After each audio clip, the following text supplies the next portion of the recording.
it's always very difficult to decide when you've got so many great projects and also such a range of different types of projects, because you've got one kind of community-based project, another one which is a game, another one which is a film-based project. So it's very difficult, but we found a way forward. I think it's all in the process of how you actually sort of negotiate your way between different people's opinions, and but we came to a decision in the end, as we had to. So what factors did you take into account while evaluating the projects?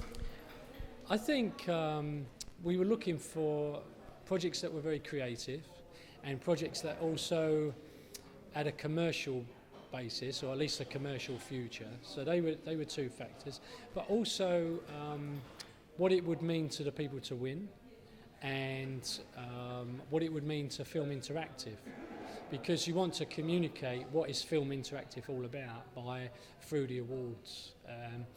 But I think first and foremost it was what sort of creativity and originality went into this project, and what's the commercial potential for this.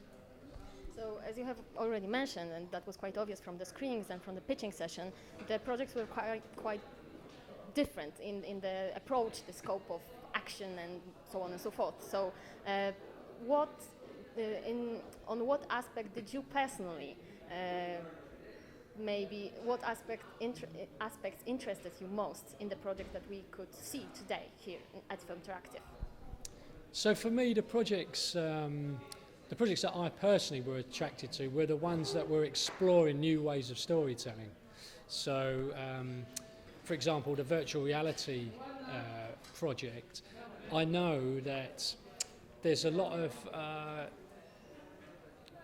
of things still to be learned in that area for people to tell good stories in virtual reality. So these guys are sort of they're one of the pioneers in a way, that they're taking a step into this space. So it was that type of thinking that I had on my life. Had I seen this before?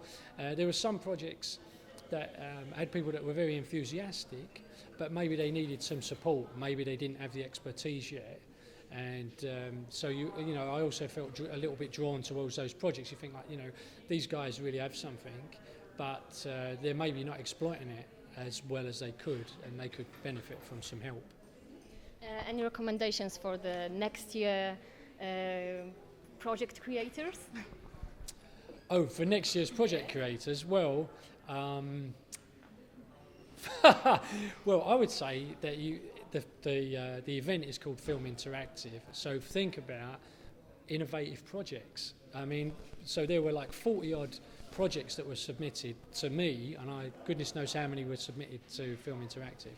So from those 40 we had to sort of select 10, and I felt among the submissions that there were some that were kind of very old school, and so they didn't make my top 10. So I think next year, if you're submitting to Filmteractive, be futuristic, be ambitious, and think about, has somebody seen this before? And if not, then you should be applying.